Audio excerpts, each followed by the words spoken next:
the Joan Quinn Profiles. As an editor for Andy Warhol's Interview, the Los Angeles Herald-Examiner, LA Style, and Detour magazines, Joan covered the social set, the Hollywood hotshots, the international art scene, the mysteries of food, the excitement of travel, and the fabulous world of fashion. Joan continues to find creative people on the cutting edge who make things happen. Here's Joan Agajanian Quinn. Hi, I'm Joan Quinn, and welcome to the Joan Quinn Profiles. Waiting to be profiled are author Anne Mendel and actor Terrance Elton. Author Anne Mendel, I said it right this time, was born and raised in Little Rock, Arkansas, graduated from the University of Denver, and earned a master in social work at Cal State. She's been taking writing classes for 15 years, but the last classes that she took were in emergency preparedness and survival skills. Both of those classes were necessary for writing Etiquette for an Apocalypse. You've taken this subject very seriously, yes, but you've added humor to it. How'd you do that? Well, I had a topic. First of all, I want to say that was a great introduction. Oh, you're welcome. Mendel, I said it wrong. You did. Because both ways. I saw a show on Cuba, a story on Cuba, that was about what happened when they lost all of their oil and fossil fuels in 1990, and how life got so much better for them in so many ways. Doesn't seem like it, does it? If you lose that's those what things. That's what was exciting to me, and so I thought I would write a book with the theory that things could get better instead of many things. There's things that are not going to get better, but many things could get better. And I tend to write in a certain humorous style to begin with, so I took my voice and applied it to trying to create a story where people could see, imagine a future where we had so much less, but life was better. Well, richer. I think it's really a great theme because we all talk about that. We all talk about being overly electrified. Right, we have right. too many things that we depend on that Absolutely. need to be plugged in. And if it were back, simplified, but we can never get back, we think. So, did you write books before this? This is my third, but my first published one. Ah, Yes. so you have some in the drawer, and now you'll get them out. Maybe. One of my pet peeves is reading a great book from an author and then reading their second book, which they pulled out of the drawer, and it's just not a very good book. So I'm really torn because I don't want to disappoint people with with a book that isn't. You can pull it out and rewrite it. There's that possibility. Okay. So before you tell us the story, you moved from Arkansas. You have no trace of accent to Portland. I moved quite a while ago, for starters. I see. And it was when I was first dating, and I found that when I talk like this, I tended to bring people to me that thought I was kind of an idiot. Oh, you think that did that? I thought maybe that brought more people to you. Oh, it did. It did. But then I went, maybe if I didn't talk with quite as deep an accent. So I actually worked on it to try and you did. to attract a different type of So man. it's a different type, getting rid of and picking up accents. Oh, yeah, yeah. Tell us the story of Etiquette for an Apocalypse. Well, it's about a woman who is at a family dinner and an earthquake happens and she gets stuck with her family, who she does not get along with. She's Sophia? Sophia, my main character. She gets stuck in this family situation with her two children, her husband, and her parents, and her brother. And it's just, in her mind, just a total nightmare to think about living it, ultimately the rest of whatever her life is left with these people, but it's the dynamics, the family dynamics that make up the story to a large degree. Well, it's the family dynamics and everybody coming in and out, but you're pretty accurate on your advice, this emergency situation. Is it because you took those classes? Oh, I wanted to write a book that had a realistic feel, and in order to do that, I really felt like I had to understand really detailed information about what's going to happen if we lose some of our fossil fuels? And so, yeah, I studied for about a year and a half. What happened in Cuba? Well, you said it was better. It did get better. As you know, the USSR went down, and with it, Cuba got cut off like this. So their arts thrived. The arts thrived. Their communities thrived, absolutely thrived. Huh. Their health got so much better because diabetes too disappeared. There was no longer anybody overweight. Because they had to walk places and they had food was scarce. They had to learn how to grow their own food because they walked places or rode bikes. The Chinese gave them 1 million bikes, actually. But yeah, so everyone got healthy. But the arts, if you look at what happened in the arts, it's almost worth it for that alone. They always had music as their basis, I mean, in Cuba. And there were always a lot of artistic people. And there was great folk art. Maybe this was just a way that it came out because people were around to see it. They couldn't go into the countries. They had to stay in the cities and people had time to do art. Oh, and they had time to do things. Your vision in the book of disaster is, tell us how the disaster Okay, the actual disaster. The first thing that happens is that there's a small earthquake in Portland, but Portland is completely unprepared for earthquakes. And so, it's one of the major faults in Portland runs under 8 bridges that connect the city. Is this all true, too? This is all true. Oh, everything in my book is true. Because you know Portland, they say inside and out. Everything is true in your book except the characters. Yeah. And the disaster. Right. No characters. No. And the apocalypse. Hasn't been, but it is true that there is a fault running under the bridges. The bridges could go like that so that's the first thing that happens where she ends up getting caught in her mother's apartment. But then something called the Caldera. Do you know about the Caldera in the Yellowstone Park? No, tell me about it. There's hundreds of miles of something called a caldera, which is where lava is right underneath the ground. And it blows every 300,000 years. And right now, it's within 20,000 years in geological time, which is nothing, of getting ready to blow. And when it blows, scientists know this for a fact, it will blot out all human life.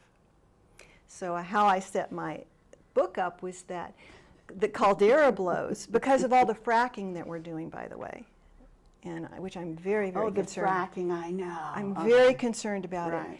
And it is setting off earthquakes already, we know for a fact. And so the caldera blows, ashes everywhere. Portland is, in the Northwest in general, is convinced that it is going to get ash blot and everybody's, no food, freezing to death. But it wasn't from the volcano. It was from the ash blotting out the sun. Right. So it doesn't come to the Northwest, and no one knows why. But they're left there, isolated, without any fossil fuel. And how do you bring in humor in that? I mean, you add laughter to those things. It's supposed to be a very, very funny book. Yes, because life is funny, no matter what the circumstances. Even like when you're in that kind of a situation, someone will say something and you'll crack up laughing. She has a teenage daughter. She has a mother who's a lunatic. There's just so many opportunities to play with relationships. And when you have relationships, God, you have so much place for humor. You give us these tips of preparedness, like how to keep your matches dry, the boots under the bed. I mean, tell us about those things. Well, I have a blog, AnneMendel.com, a blog giving tips about... You do. I do, amazingly, about how to begin to prepare in really simple ways. And I suggest to people that they do one thing a week.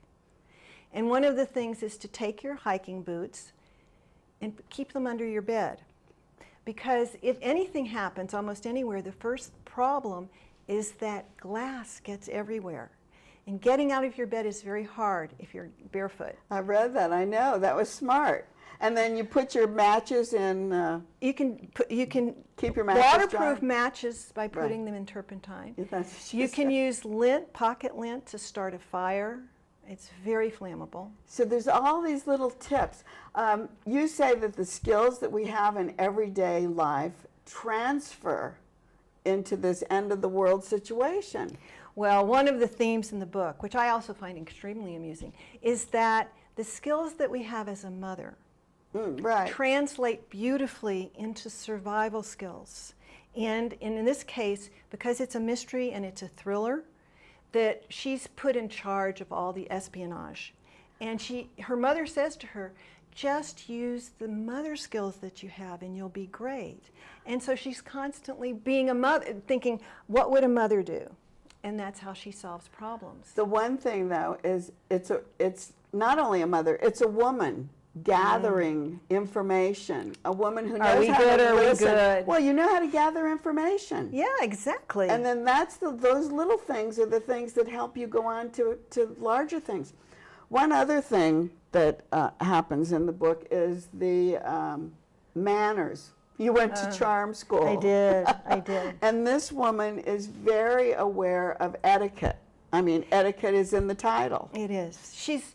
She's constantly being aware that no one prepared her for how to act in any of these situations. Well, why would you? Right? Exactly. And she's constantly remarking on that. But as I've told a number of people, I'm not really concerned with etiquette in an apocalypse, because what side of you put the fork on the table is not a terribly big concern. But what is it? Civility is very important. Mm-hmm. But my title did not work well with civility for an apocalypse.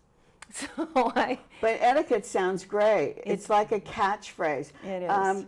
What else did you learn about transferring your manners in the middle of a mess? I mean, because they're in a mess, aren't they? Right. Well, again, it goes back to civility, that you have to learn to get along with your neighbors, and you should start now. Because if you don't have the support of a community, your lifespan is going to be very, very short. And I'm huge on telling, one of my themes, and I brought you some chocolate chip cookies, is take chocolate chip cookies to your neighbors now. They're the people that you're going to have to count on. And those are the relationships you need to begin to build. So that's the process of using your etiquette and using your charm, if nothing else. The food critics are reading your book. I know, my gosh, for those meal selections, come on. I know. Tell us about them. Well, people, there's termite soup. I mean, when you're starving, you do whatever you have to do. You learn how to build bug catchers to eat bugs. And there's a lot of cultures right now that eat bugs and consider them a delicacy, for that matter. So you're going to all of us are going to have to learn to repurpose things, especially our food, and not. All of us are picky about food. We go to good restaurants and we go, oh, this has too much salt, and this has.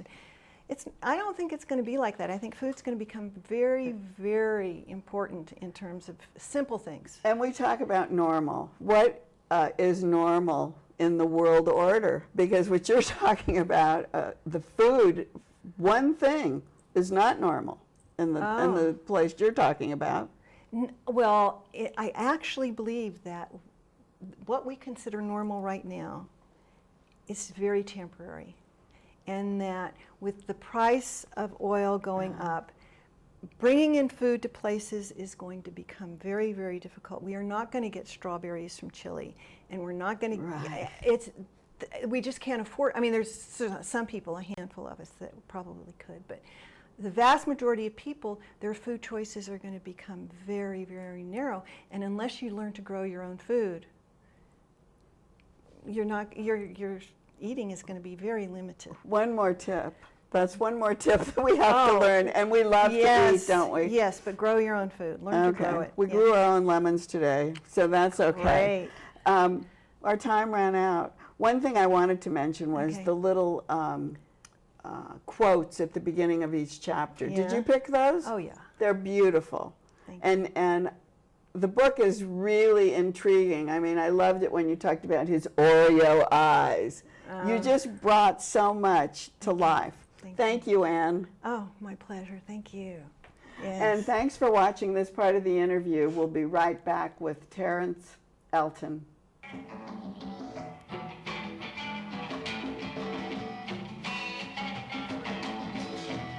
Hi, I'm Joan Quinn, and welcome to the Joan Quinn Profiles. Waiting to be profiled are actor Terrance Elton, who was born and raised in Orange County, went to Santa Ana High School, Cal State Fullerton, and the Professional Actors Conservatory in Orange, California. You've seen him on the big screen, in TV shows, and on the many stages of Southern California. He sings and dances in Pacific Resident Theater production of Concealing Judy Holliday. Before we talk about that play, tell me about the training that you got at Professional Actors Conservatory. Well, it was a 2-year program, and we had everything from movement classes, speech, acting, theater lit, Alexander technique, so it ran the gamut. Did you get any of that in Cal State Fullerton? No, that was more of I just went to Cal State Fullerton and watched the free bands for a semester, and that was it for me. Come on. Where did you learn to dance? There at the studio? Yeah, at PAC. I had a couple of great teachers really helped me with my movement, and I think it's something that I had in me. I just needed to kind of bring out. When you were at Santa Ana High School, were you in any of the plays? Yeah, actually, we did MASH, and that was great. I really enjoyed that. That was a lot of fun. And we did a Dracula production. I was Van Helsing. So you were acting a little bit. Oh, yeah, absolutely. And you thought that was your calling, your career path? Yeah, early on, I think I was watching TV, and I wanted to be a doctor. I was watching Emergency 51. You wanted to act a doctor. Yeah, that's what happened. I realized I don't want to be a doctor or a paramedic. As it turned out, I wanted to be all of these things. So, you know, where else can you be everything? That's great. You acted in and developed these improvisational plays. Do you have to write an outline for improv, or what did you do? Well, we worked with this great director, Guillermo Cienfuegos. Oh, you did? Yeah, and absolutely. You're working with him again in Concealing Judy Holliday. Absolutely. He's fantastic. Brilliant guy. Huge brain, big brain. And yeah, and he's tall, too, isn't he? Super tall guy, great-looking guy. He's got it all. And does he act as well? Yeah, fantastic actor. Oh, okay, so improv. Yeah, well, we basically he devised sort of an outline of what I think he wanted to do, and sort of a template, and then within that we would improvise scenes and just see where they went. And then after the fact, I think he would go in and kind of, almost like an editor would with a film, kind of put things in different places and see what worked. Did you act like stand-up improv? Did you ever do any of that? No, that scares me to death, which means maybe I should try, but no, I never have. One of the theaters, Nom de Guerre, you co-founded a group, Right. a group of actors. What was it, Nom de Guerre, or is it still in action? Well, several of the actors in Concealing Judy Holliday were also a part of Nom de Guerre. Melody Doyle, Dan Cole, and so there's a lot of that energy that I think has transferred over to Concealing Judy Holliday. Wendy, who's the playwright for Concealing Judy Holliday and our lead, she was also in Out of Time, which is one of our productions. With Nom de Guerre. You did it. Where did you put on your productions? This little converted dentist office in Silver Lake, and that's great, it was great. We talk about Yeah. multitasking these areas, these little storefronts, and Right. you used something like that. It was beautiful. It was a very intimate setting. A lot of times the actors are as close as you and I are now to the audience. Yeah, and so it's visceral. It's part of the production. But I must say, doing the show at PRT, it's been a beautiful experience, just because sometimes you lose the context when it's a converted space, and when we have this great theater like PRT, it really, the production really gets to shine, and a lot of people come out and see it. Well, it's a different thing too. It's kind of stadium seating, Right. and you're like the focus point Absolutely. at the Pacific Resident Theater, which I always have such a hard time saying. It's on Venice Boulevard. Venice Boulevard. I know where it is, and I love going there. But when you were doing Nom de Guerre, did you have a certain kind of work that you were working on? Did you look for certain kinds of plays? Yeah, we did Pains of Youth, and as one of the first production, and I think that was a big part of what we were going for, was just relationships, essentially. I mean, it had a very strong period in time and place, which I think is important too. The actors are always looking for the relationship roles, aren't they? Absolutely. Because it pulls out something.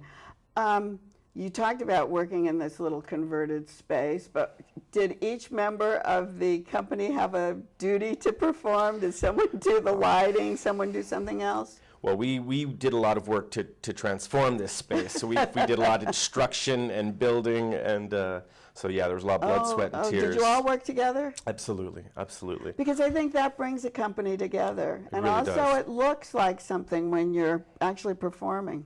Absolutely. And these converted spaces, we really transformed them. And that was something very special, and I take a lot of pride in being a part of that.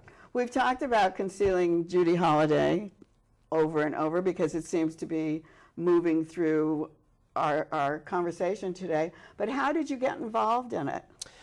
Well, my wife wrote the play, and easy casting. So I got in there.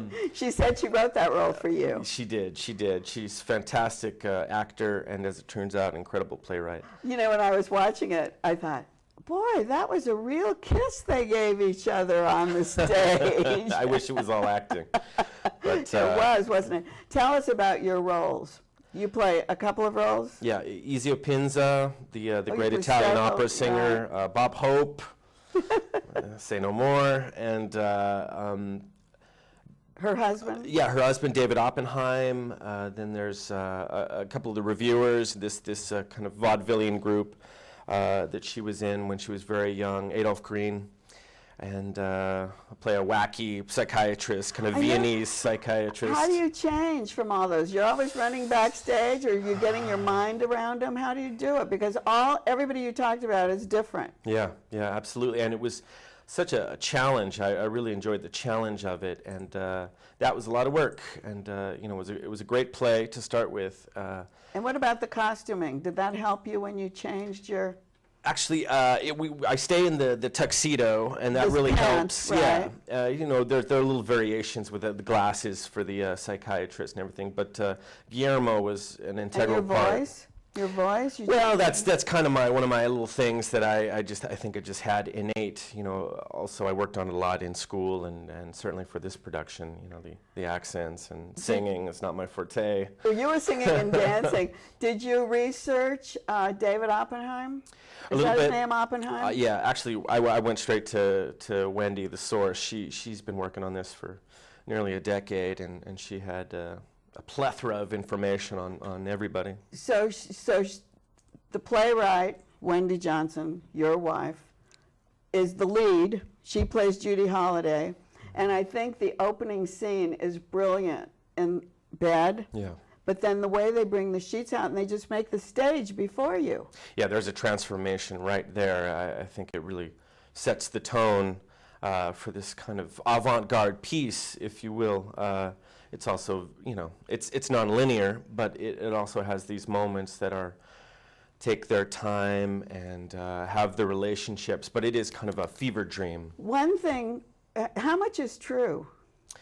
Well, I think the majority of it is true. Is it? A lot of the stuff, the interpersonal stuff, I think she is from her own mind, but definitely with the preparation of the biography. So I think she really did so much in-depth work. Because you see her in bed, and then you wonder, is she dreaming? Is she talking? Are some of those things where really is she? real? Exactly.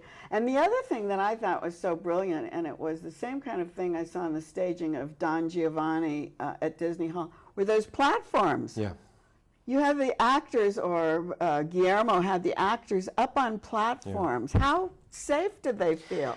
I'm just glad I'm not up there because yeah, those actors, Sarah Zissner, Kevin Quinn, and the great Marilyn Fox, they're up there and they're putting their lives on the line for the play. And because they're way up off the stage, and they're not huge platforms because the stage is not that big. No, it isn't, and I love it. It creates these great levels and planes, and you know. Miss Fox plays Helen Tuvum, Judy Holliday's mother. And Zissner. Yeah, she's the great Tallulah Bankhead. She looks so great, but Yeah. she takes over that whole platform. Really, and absolutely. And she does have a wall to lean against, doesn't she? So it made me feel a little bit better. True, and Kevin is there kind of like in the middle, like a man in his island. And I know the great thing is the bed.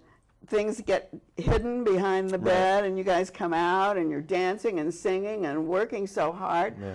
What about Wendy's role as Judy? How did she research that? Oh wow! Well, I think it started. There were some comparisons made to sort of her spunky quality, you know, and her voice. And her voice, and she is kind of from another time almost. I think, you know, in the way that she looks, and she actually has this great range. So she's very classic in a way, and she just started working on it, and yeah, I think it was just, you know, I think people wanted her to create this one-woman show. But she's such a great actor. She's very inclusive, and she wanted an ensemble piece, which this really is. She's definitely the lead, and she's our captain on the field there. But I thought it was a single-person show. Right. And when I came, I said, how long is it? Is it a single-person show? And they went, no, we have a big cast. And you did have a big cast. You talked a little bit about Guillermo's approach to directing.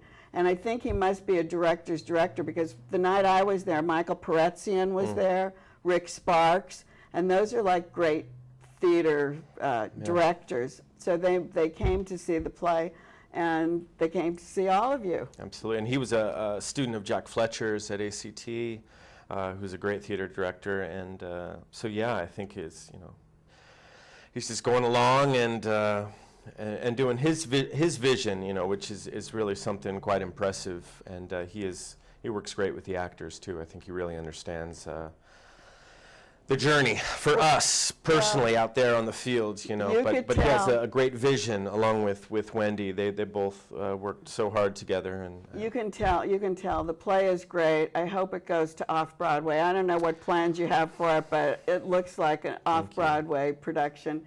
And good luck. Thank you very much. And thanks for watching the Joan Quinn Profiles today. Keep writing to JAQUINN1@AOL.com. 777 South Figueroa, 44th floor, Los Angeles 90017. We'll see you next time on the Joan Quinn Profiles.